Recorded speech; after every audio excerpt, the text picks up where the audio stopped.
12 રાષ્ટ્રપતિ જેલસિંહ સાહેબ આવેલા. આપણા સમય પહેલાં આવેલા રાષ્ટ્રપતિ આવેલા બીએપી સંસ્થામાં. અહીં તો હિન્દી ભાષી એમણે પ્રવચન કર્યું. વિવેક સાગર સમય એનાઉન્સ કરતા હતા, બીજા કોઈ હતા નહીં, એટલે વિવેક સાગર એનાઉન્સ કરતા હતા.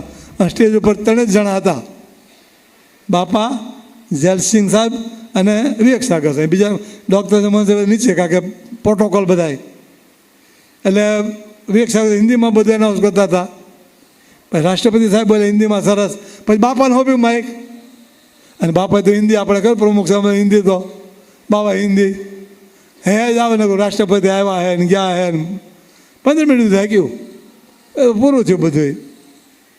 પછી સંતો મળ્યા જેલસિંહ સાહેબને, બધી વાત કરી પ્રમુખ સમાજનું કે થોડું ભણતર ઓછું આમ. ત્યારે શું બોલ્યા ખબર કે તુમ સબ છે ને લેમ્પ હે લેમ્પ, એ કરંટ હે.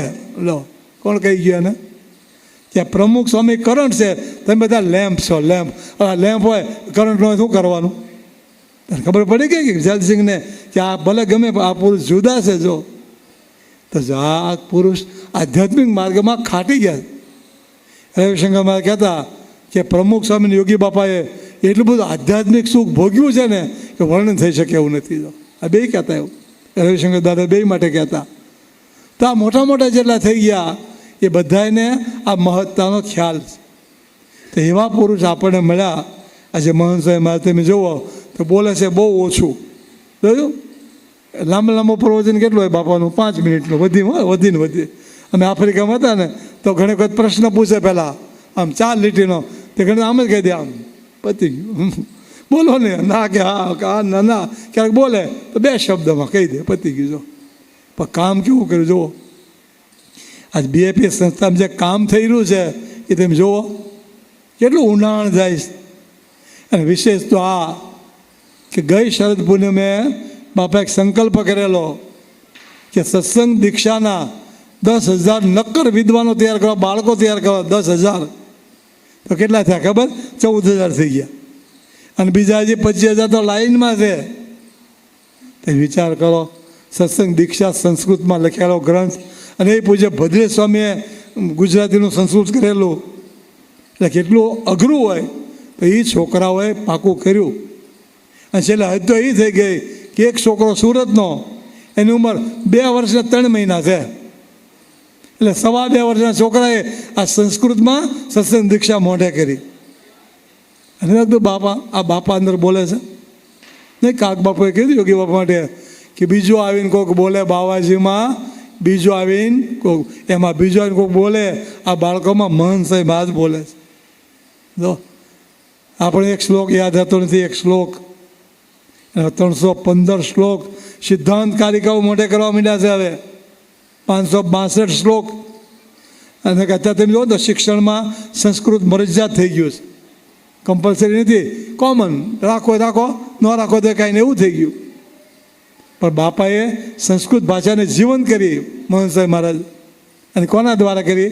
આ ટેણીયાઓ દ્વારા. ના ટેણીયાઓ હવે હાવ આપણે લાગે આ માટે કરે, કોઈ જિંદગીમાં ન કરે, એ કરે. જો તો કેમ થાય આ બધું? તો એ મહંત સાહેબ મહારાજ આ કાર્ય કર્યા છે અને નાનેથી શરૂ કર્યું છે. એટલે ભવિષ્યમાં મોટા સત્સંગી થશે તને વાંધો આવશે કોઈ દે? એના જીવનમાં કોઈ દે દુર્ગુણ નહીં આવે, સદગુણ આવશે. એકાદો શ્લોક ભલે અત્યારે મોઢે કર્યું છે બધું યાદ ના પડે, પણ થોડુંક યાદ રહી જાય તો ક્યાં? 1 શ્લોક 5 શ્લોક 10 શ્લોક યાદ રહી જાય એ જિંદગીમાં આખું કામ કરી નાખશે. તો આ કાર્ય મહંત સાહેબ કરી રહ્યા છે. આમ દેખાતું નથી બહાર. હાવ બહાર એમ લાગે કે હું બાપા બોલતા નથી, કાંઈ લખીને વાંચે છે, આપણે એવું લાગે. પેશન તો હાથ પકડે બાપા ચાલે, પણ જે કાર્ય કરી રહ્યા છે, આજે મંદિરો બને છે. શિખર મંદિર એક બાજુ, હવે અક્ષરધામ લાઈનમાં આવ્યા છે. અક્ષરધામ આપણે એ કર્યું ગાંધીનગરમાં, ફે પડી ગઈ હતી. બોલો અક્ષરપત્રિકા બહાર પાડીને અક્ષર કુંભ બહાર કેટલું કહેતા માંડ પૂરું થયું. પછી દિલ્હી અક્ષરધામ થયું, પછી અમેરિકાનું અક્ષરધામ, પછી તમારા સુરતમાં અક્ષરધામ, અને હમણાં પાછું ઓસ્ટ્રેલિયામાં ખાતમુહૂર્ત આવ્યા છે. અને મુંબઈમાં કોઠારી બાપાને કહી દીધું કે અક્ષરધામ બનાવવાનું છે. અક્ષરધામ લાઈનમાં આવ્યા. હવે વિચાર કરીએ કે અક્ષરધામ થાય. અમેરિકામાં તો કેટલો પ્રશ્ન ઊભો થયેલો બધા રાજકીય પ્રશ્નો ઊભા થયા અને બધા કારીગરો વયા ગયા, ખાલી 10 કે 12 કારીગર રહ્યા. અને કેમ પૂરું કરવું? અને મોહન સાહેબ પત્ર લખ્યો અને અમેરિકામાં 12,500 સ્વયંસેવકો આવી ગયા. અમેરિકામાં 12,500 આવવા એટલે 12,500 સ્વયંસેવકો અમેરિકામાં. હવે અહીંયા તો આવે, અહીંયા નથી આવતા. કેટલું ભગવદ્ કીર્તન કેટલું ફર્યા માંડ એટલે આવ્યા. 8 દી ફર્યા એક ધારા, ત્યાં સ્વયંસેવકો માંડ આવ્યા. અમેરિકામાં એક પત્ર છે આવ્યા જો. અને કામ કેવું કર્યું કે જે યુવકો યુવતીઓએ કોઈ પથ્થરને હાથ ઉડેલો એ પથ્થરનું કામ શીખી ગયા. પછી છે ને અક્ષરધામનું બધું પત્યું ને, પછી ત્યાંના સંતો બધા અહીં દર્શન કરાવેલા. પછી કોઠા મને કહ્યું તમે આની ભેગા થયો ને લક્ષ્મીવાડીએ, તે લક્ષ્મીવાડીમાં અત્યારે કામ ચાલે છે માર્બલનું. તો સંતો બોલવા માંડ્યા આ અમલ સારો ફલાણું. મને આને ક્યાંથી ખબર પડે આ બધી? અને થરવાળો કહેવાય, ના કહેવાય, ના કહેવાય, અને કુંભી કહેવાય. એ લોકો બોલવા માંડ્યા કે આ બરાબર નથી, આ પથ્થર આ ઘડતર બરાબર નથી, આ ડિઝાઇન બરાબર નથી. એ લોકો ખબર પડવા માંડી. હવે આને પથ્થર કોઈ જોયો નથી જિંદગીમાં, એને બધી ખબર પડવા માંડી. તો જો કેવું કામ થયું.